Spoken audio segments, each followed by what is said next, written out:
Assalamualaikum warahmatullahi wabarakatuh.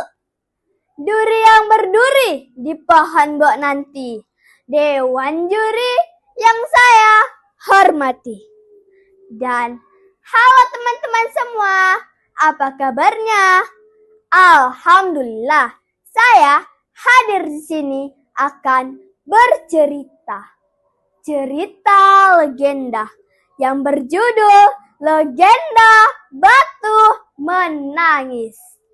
Penasaran tidak dengan ceritanya? Yuk, jangan lupa disimak ya. Dikisahkan pada zaman dahulu, di sebuah bukit jauh dari desa, di daerah Kalimantan, hiduplah seorang ayah miskin dan anak gadisnya. Anak gadis ayah miskin itu sangat cantik jelita. Namun sayang, gadis itu memiliki perilaku yang amat buruk. Gadis itu amat pemalas, tidak mau membantu ayahnya melakukan pekerjaan-pekerjaan rumah dan tak pernah membantu mencari nafkah. Kerjanya hanya bersolek setiap hari. Selain pemalas, gadis itu sikapnya manja sekali.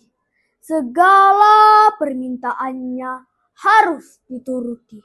Setiap kali ia meminta sesuatu kepada ayahnya harus dikabulkan tanpa memperdulikan keadaan ayahnya yang miskin. Suatu hari, gadis itu diajak ayahnya turun ke desa untuk berbelanja.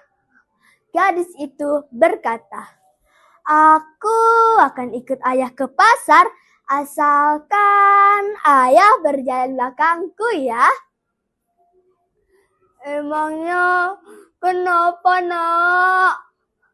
Aku malu pada orang di desa berjalan bersampingan dengan ayah." Letak pasar desa itu amatlah jauh, sehingga mereka harus berjalan kaki yang cukup melelahkan. Gadis itu berjalan melenggang dan dengan pakaian yang bagus dan bersolek, agar orang di jalan yang melihatnya akan mengagumi kecantikannya. Sementara ayahnya berjalan di belakang sambil memegang keranjang dengan pakaian yang sangat dekil. Ketika memasuki desa, orang-orang desa memandangi mereka. Orang-orang desa terpesona melihat kecantikan gadis itu. Terutama para pemuda yang tak puas-puasnya memandang wajah gadis itu. Namun, setelah melihat orang yang berjalan belakang gadis itu, sungguh kontras keadaannya. Hal itu membuat orang bertanya-tanya. Di antara orang yang melihatnya itu, ada seorang pemuda yang mendekat dan bertanya kepada gadis itu. "Hei gadis cantik, apakah yang berjalan belakangmu itu ayahmu?" "Hah? Ayahku? Bukan. Ia adalah budakku. Mana mungkin dia ayahku. Aku kan cantik. Dia, dekil." Begitulah setiap gadis itu ketemu orang di jalan yang menanyakan perihal ayahnya. Selalu jawabannya itu, ayahnya diperlakukan seperti pembantunya atau budaknya.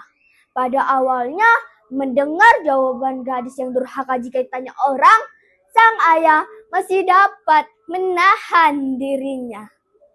Namun setelah berulang kali didengarnya dan jawaban yang amat menyakitkan hati, sang ayah yang malang tak dapat menahan dirinya. Akhirnya sang ayah berdoa, "Ya Tuhan, hamba tak kuat lagi. Hukumlah anak durhaka ini. Hukumlah dia." Atas kekuasaan Tuhan yang Maha Kuasa, tiba-tiba tubuh gadis itu berubah menjadi batu. Perubahan itu dimulai dari kaki. Ketika perubahan itu telah mencapai setengah badan gadis itu menangis, memohon ampun kepada ayahnya. Oh ayah, kenapa tubuhku berubah menjadi batu? Ampuni aku ayah, ampuni anak durhakamu ini. Gadis itu menangis, mohon ampun kepada ayahnya. Namun semua telah terlambat. Seluruh tubuh gadis itu telah berubah menjadi batu. Sekalipun menjadi batu, orang-orang masih dapat melihat bahwa kedua matanya masih meneteskan air mata seperti sedang menangis. Begitulah asal-usul batu menangis yang berasal dari anak gadis yang dihukum oleh Allah yang Maha Kuasa karena kedurhakaannya. Sekian dari cerita ini. Pesan moral yang ada di dalam cerita ini adalah janganlah pernah durhaka kepada seorang ayah yang telah merawatmu dari kecil ke besar. Sekian dari cerita ini. Wassalamualaikum warahmatullahi wabarakatuh.